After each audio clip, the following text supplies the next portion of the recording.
నమస్తే, welcome to special focus. నేను లక్ష్మి.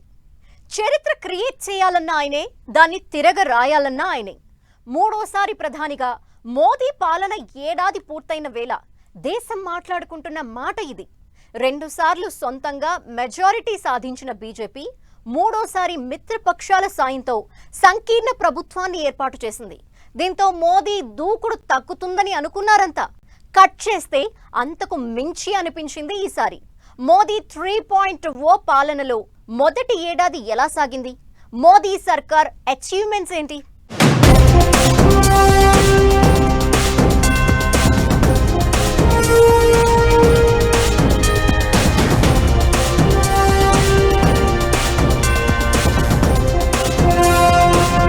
मैं नरेंद्र दामोदर दास मोदी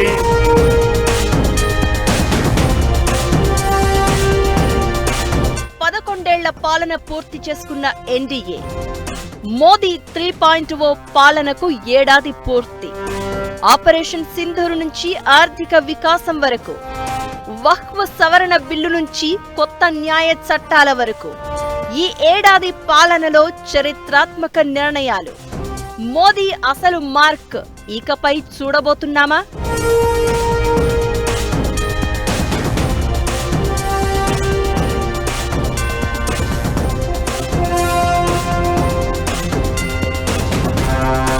మూడో దఫాలో ఏడాది, ఓవరాల్ గా 11 ఏళ్లు. మోదీ పాలనకు 11 ఏళ్లు పూర్తయ్యాయి. 2024 జూన్ 9న మోదీ మూడోసారి ప్రధానిగా ప్రమాణ స్వీకారం చేశారు. మొదటి 2 దఫాలకు భిన్నంగా మూడోసారి బీజేపీ సంపూర్ణ మెజారిటీకి కాస్త దూరంలోనే ఆగిపోయింది. దీంతో జేడీయూ, టీడీపీ లాంటి పార్టీలతో ప్రభుత్వం ఏర్పాటు చేశారు. నెహ్రూ 16 ఏళ్ల 286 రోజుల పాటు పదవిలో కొనసాగారు. ఇందిరాగాంధీ 11 ఏళ్ల 59 రోజులతో రెండో స్థానంలో ఉన్నారు. మరో 2 నెలల్లో ఇందిరా రికార్డును మోదీ బ్రేక్ చేయబోతున్నారు. మూడో టర్మ్లో తొలి వార్షికోత్సవ వేడుకలను బీజేపీ శ్రేణులు భారీగా నిర్వహిస్తూ ఉన్నాయి.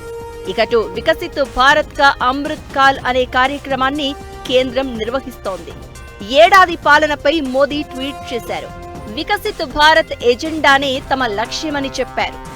ఏడాది పాలనలో ఆపరేషన్ సింధూర్, వక్ఫ్ సంస్కరణలు, ప్రపంచ దేశాల్లో భారతదేశ ఖ్యాతి పెరిగిందని రాసుకొచ్చారు.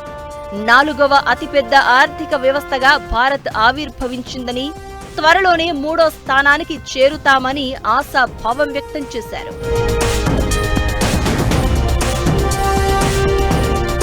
మోదీ 3.0 పాలన అంచనాలకు మించి సాగింది. మొదటి 2 సార్లతో కంపేర్ చేస్తే ఈసారి స్పష్టమైన మెజారిటీ లేదు. బీజేపీకి 240 సీట్లు మాత్రమే రాగా, ప్రభుత్వ ఏర్పాటుకు టీడీపీ, జేడీయూ, లోక్ జనశక్తి లాంటి పార్టీల మీద ఆధారపడాల్సి వచ్చింది. మూడోసారి మోదీ ప్రమాణ స్వీకారం చేసినప్పుడు బీజేపీ అంతం మొదలైందంటూ కాంగ్రెస్ నేతలు చేసిన విమర్శలు అన్నీ ఇన్ని కావు. అబ్ కీ బార్ 400 పార్ నినాదం సాకారం కాకపోవడంతో మోదీ మానసికంగా ఓడిపోయారంటూ టార్గెట్ చేశారు. దీంతో మునుపటిలా మోదీ బలంగా ఉండలేరు, దూకుడు నిర్ణయాలు తీసుకోలేరు అంటూ విశ్లేషకుల్లోనూ చర్చ జరిగింది. కట్ చేస్తే మోదీ మరింత దూకుడు చూపించారు. పైగా రాజకీయంగా బీజేపీని మరింత స్ట్రాంగ్ చేశారు. కాంగ్రెస్ ఆరోపణలకు, విమర్శలకు విజయంతో సమాధానం చెప్పింది. మూడోసారి ప్రధానిగా బాధ్యతలు తీసుకున్న తర్వాత జరిగిన ప్రతి ఎన్నికల్లోనూ బీజేపీ అద్భుత విజయం సాధించింది. హర్యానాలో హ్యాట్రిక్ కొట్టగా కలగా మిగిలిన హస్తిన పీఠం కమలదళం వశమైంది. మూడోసారి పాలనా పగ్గాలు అందుకున్న తర్వాత ఈ ఏడాదిలో చరిత్ర గుర్తుంచుకునే సంఘటనలు జరిగాయి. ఆపరేషన్ సింధూర్ ఈ ఏడాదిలో అతిపెద్ద కార్యక్రమంగా నిలిచింది. పహల్గాం ఉగ్ర దాడి తర్వాత మోదీ ప్రతీకార చర్య చేపట్టారు. 2016లో యురి, 2019లో బాలాకోట్ సర్జికల్ స్ట్రైక్ ను మించి ఆపరేషన్ సింధూర్తో ఉగ్రవాద స్థావరాలపై దాడులు చేపట్టారు. భారత్ పవర్ ఏంటో, భారత్ వైపు వంకరగా చూస్తే ఏం జరుగుతుందో మోదీ చెప్పకనే చెప్పారు. ఈ ఒక్క ఆపరేషన్తో దేశమంతా జయ హో మోదీ అంటూ ప్రశంసలు గుప్పించింది. మోదీకి చెప్పుకుంటే ఇలా ఉంటుంది ఖబర్దార్ అంటూ పాక్కు ఉగ్ర మూకలకు సవాల్ చేసేంత బలమిచ్చింది ఘటన.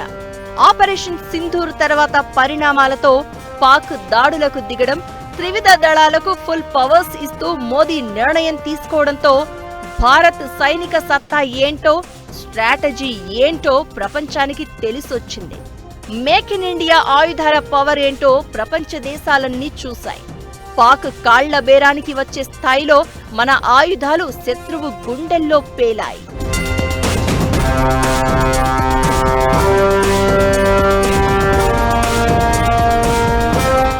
మూడో దఫా మొదటి ఏడాదిలో ఆర్థిక వ్యవస్థను బలోపేతం చేయడానికి మోదీ అనేక చర్యలు తీసుకున్నారు. పీఎం కిసాన్ నిధి యోజన కింద 9 కోట్ల మంది రైతులకు 20,000 కోట్లు విడుదల చేయడంతో పాటు మధ్యతరగతికి ఉపశమనం కల్పించేలా ట్యాక్స్ స్లాబ్ను మార్చేశారు. స్టార్టప్లపై 31% ఎంజెల్ ట్యాక్స్ రద్దు చేయడం, విదేశీ కంపెనీల కోసం కార్పొరేట్ పన్నును 40% నుండి 30% తగ్గించడం, స్పేస్ సెక్టార్ స్టార్టప్ల కోసం 1000 కోట్ల వెంచర్ క్యాపిటల్ ఫండ్ ఏర్పాటు, ఇలా వ్యాపారాలను అభివృద్ధి చేసేందుకు కీలక నిర్ణయాలు తీసుకున్నారు. ఓవరాల్ గా 11 ఏళ్ల పాలనలో మోదీ నిర్ణయాలతో ప్రపంచంలోనే 4వ అతిపెద్ద ఆర్థిక వ్యవస్థగా భారత్ ఎదిగింది. త్వరలోనే 3వ స్థానానికి చేరుకోవడం ఖాయమంటూ ప్రధాని మోదీ ధీమా వ్యక్తం చేస్తున్నారు. మోదీ తీసుకున్న ప్రతి నిర్ణయం భారత ఆర్థిక వ్యవస్థను బలోపేతం చేసింది. ముందు 10 ఏళ్ల పాలనలో తీసుకున్న నిర్ణయాల ఫలితం ఈ ఏడాది పాలనతో ప్రపంచానికి తెలిసొచ్చింది. ఇక సబ్కా వికాస్ నినాదాన్ని దృష్టిలో పెట్టుకుని మౌలిక సదుపాయాల అభివృద్ధికి ఈ ఏడాదిలో ప్రత్యేక దృష్టి సారించడమే కాదు, కీలక నిర్ణయాలు తీసుకున్నారు మోదీ. పంబన్ బ్రిడ్జ్, చీనాబ్ వంతెనలు అందుబాటులోకి వచ్చాయి. ఇక గతేడాది ఆగస్టులో వడవన్ పోర్ట్ ప్రాజెక్టుకు శంకుస్థాపన చేశారు. ఇక భారత న్యాయ చరిత్రలో సరికొత్త అధ్యాయానికి తెరలేచింది కూడా మోదీ 3.0లోనే. బ్రిటిష్ పాలన నుంచి కొనసాగుతున్న భారత శిక్షా స్మృతి, నేర శిక్షా స్మృతి, భారత సాక్ష్యాధార చట్టం కనుమరుగు అయ్యాయి. వాటి స్థానంలో గత ఏడాది జూలైలో భారతీయ న్యాయ సంహిత, భారతీయ నాగరిక సురక్ష సంహిత, భారతీయ సాక్ష్య అధినియం అమల్లోకి వచ్చాయి. మోదీ 3.0లో మొదటి ఏడాది దేశీయ విధానంపై ఎక్కువగా దృష్టి సారించిన గ్లోబల్ స్థాయిలో భారతదేశ ఉనికిని బలోపేతం చేయడంలో మోదీ కీలక పాత్ర పోషించారు. రష్యా, యుక్రెయిన్ పర్యటనతో పాటు ట్రంప్ను ప్రత్యేకంగా కలిసి వచ్చారు. ఫ్రాన్స్లో జరిగిన ఆర్టిఫిషియల్ ఇంటెలిజెన్స్ సదస్సులో పాల్గొన్నారు. ఇలా 10 ఏళ్లు ఒకెత్తైతే ఈ ఒక్క ఏడాది మరో ఎత్తు అనేలా మోదీ పాలన సాగింది. మొదటి 10 ఏళ్లలో తీసుకున్న నిర్ణయాల ప్రభావం ఆర్థిక వ్యవస్థ పరుగులు, ఆర్థిక వృద్ధి, మౌలిక సదుపాయాల రూపంలో 3వ దఫాలో మొదటి ఏడాదిలో కనిపిస్తున్నాయి. అసలు రాబోయే రోజుల్లో మోదీ లక్ష్యాలేంటి? వాటి కోసం ఎలాంటి చర్యలకు సిద్ధమయ్యారు? అసలు మొదటి 10 ఏళ్లలో తీసుకున్న నిర్ణయాలేంటి?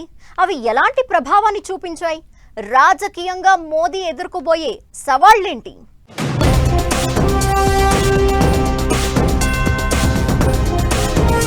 ప్రధానిగా మోదీ తర్వాత టార్గెట్ ఏంటి? 2047 లక్ష్యాలేంటి? వాటిని చేరుకోగలరా? రాజకీయంగా ఎదురు కాబోయే సవాళ్లేంటి? మొదటి 10 ఏళ్ల పాలనలో అసలేం జరిగింది?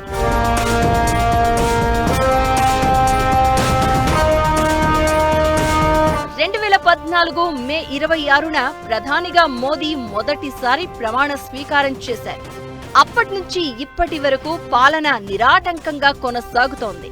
2014, 2019, 2024 వరుసగా 3 పార్లమెంటు ఎన్నికల్లోనూ మోదీ సారథ్యంలో ఎన్డీఏ అఖండ విజయం సాధించింది. నిజానికి మోదీ పాలనకు సుస్థిరత్వమే పునాది. ఈ కారణంతోనే ఎలాంటి తడబాటే లేకుండా దీర్ఘకాలిక ప్రయోజనాలు లక్ష్యంగా మోదీ అనేక సంచలన నిర్ణయాలు తీసుకున్నారు. మోదీ మొదటిసారి ప్రమాణ స్వీకారం చేసే నాటికి 11వ ఆర్థిక వ్యవస్థగా ఉన్న భారత్ ఇప్పుడు జపాన్ను అధిగమించి ప్రపంచంలో 4వ అతిపెద్ద ఆర్థిక వ్యవస్థగా అవతరించింది. అమెరికా, చైనా, జర్మనీ తర్వాత మన ఇండియాదే నెక్స్ట్ ప్లేస్. నిజానికి ఇది సామాన్య విజయం కాదు, ప్రతి భారతీయుడు గర్వపడాల్సిన విజయం. త్వరలోనే భారత్ 3వ అతిపెద్ద ఆర్థిక వ్యవస్థగా ఎదుగుతుందని మోదీ సర్కార్ ధీమాగా చెప్తోంది. మౌలిక సదుపాయాల రంగం, సాంకేతిక ఆవిష్కరణలు, అంతరిక్ష పరిశోధనలు, మరీ ముఖ్యంగా చంద్రయాన్ 3 మన దేశ ఖ్యాతిని విశ్వవ్యాప్తం చేసింది. ఒకటని కాదు, ప్రతి రంగంలోనూ ప్రపంచ స్థాయిని చేరుకునేందుకు మోదీ సర్కారు అడుగులు వేస్తోంది. మెరుగైన ఫలితాలు సాధిస్తోంది కూడా. ఇక పేదరిక నిర్మూలన లక్ష్యంగా అమలు చేసిన సంక్షేమ, ఆర్థిక చేయూత పథకాలు ఒక్కొక్కటిగా వెలుగులోకి వస్తున్నాయి. మోదీ సర్కారు అమలు చేసిన పేదరిక నిర్మూలన పథకాలతో దాదాపు 25 కోట్ల మంది పేదరికం నుంచి బయటపడినట్లు నీతి ఆయోగ్ లెక్కలు చెప్తున్నాయి. భారతదేశ స్వాతంత్ర్య శతాబ్ది ఉత్సవాలు సమీపిస్తున్న వేళ విజన్ 2047 లక్ష్యంతో మోదీ సర్కారు అడుగులు వేస్తోంది. 2014లో జాతీయ రహదారులు 91,287 కిలోమీటర్లు ఉండేవి. 2024 నాటికి అది 1,46,200 కిలోమీటర్లకు విస్తరించాయి. చివరి మైలు కనెక్టివిటీపై ప్రాధాన్యత ఇవ్వడంతో దాదాపు 4 లక్షల కిలోమీటర్లలో గ్రామీణ రోడ్లు నిర్మించారు. గ్రామీణ ప్రాంతంలోని 99% జనాలను జాతీయ నెట్వర్క్లోకి తీసుకువచ్చారు. ఒక రకంగా రూరల్ లెవెల్లో ఆర్థిక చేరికకు మద్దతు ఇచ్చినట్లే. ఇంకా 4 సంవత్సరాల్లో వచ్చే సవాల్స్ ఏంటంటే, రాష్ట్రాల్లో ఎలక్షన్స్ ఉన్నాయి, అది సరిగ్గా చేసుకోవాలి, గెలిస్తే చోట గెలవాలి, ఎక్కడైనా ఓడిపోయి ఉన్న చోట మళ్ళీ పెంచుకోవాలి పబ్లిక్ సపోర్ట్, అది పెద్ద ఛాలెంజ్. అదే కాకుండా విదేశీ విషయాల్లో కూడా 4 సంవత్సరాల్లో ఏ ఛాలెంజ్ అయినా రావచ్చు. ఎప్పుడెప్పుడు మారిపోతూ ఉంటాయి ఇతర దేశాలతో స్నేహాలు, విరోధాలు, వాళ్ళ ఐడియాలు వస్తాయి. కాబట్టి తప్పకుండా విదేశీ విషయాల్లో ఛాలెంజెస్ వస్తాయి. ఆర్థిక వ్యవస్థలో కూడా ఛాలెంజెస్ రావచ్చు. మాన్సూన్ వర్షాలు ఫెయిల్ అవ్వచ్చు ఒక సంవత్సరం, లేకపోతే చమురుదారాలు పెరగవచ్చు. 10 ఏళ్ల నిర్ణయాల ఎఫెక్ట్ ఈ ఏడాదిలో స్పష్టంగా కనిపించింది. దేశీయంగా అభివృద్ధిపై ఫోకస్ పెడుతూనే అంతర్జాతీయంగా భారత్ పాత్రను మరింత కీలకంగా చేసే పనిలో ఉన్నారు మోదీ. గత ఎన్నికల్లో తక్కువ సీట్లే వచ్చినా ఆ తర్వాత వరుసగా విజయాలు సాధిస్తూ బీజేపీని మరింత స్ట్రాంగ్ చేస్తున్నారు. ఆర్థిక వ్యవస్థ పరుగులు, ఆపరేషన్ సింధూర్ సక్సెస్, వీటి ఎఫెక్ట్ ఎంత అన్నది రాబోయే రోజుల్లో తేలనుంది. తమిళనాడు, కేరళ, పశ్చిమ బెంగాల్, అస్సాం, బీహార్ వంటి రాష్ట్రాల్లో త్వరలో ఎన్నికలు జరగబోతున్నాయి. ఇది కమలం పార్టీకి పరీక్షగా మారే ఛాన్స్ ఉంది. అయితే 3వ దఫాలో మొదటి ఏడాది పాలన తర్వాత దేనికైనా రెడీ అన్నట్లుగా బీజేపీ కనిపిస్తోంది.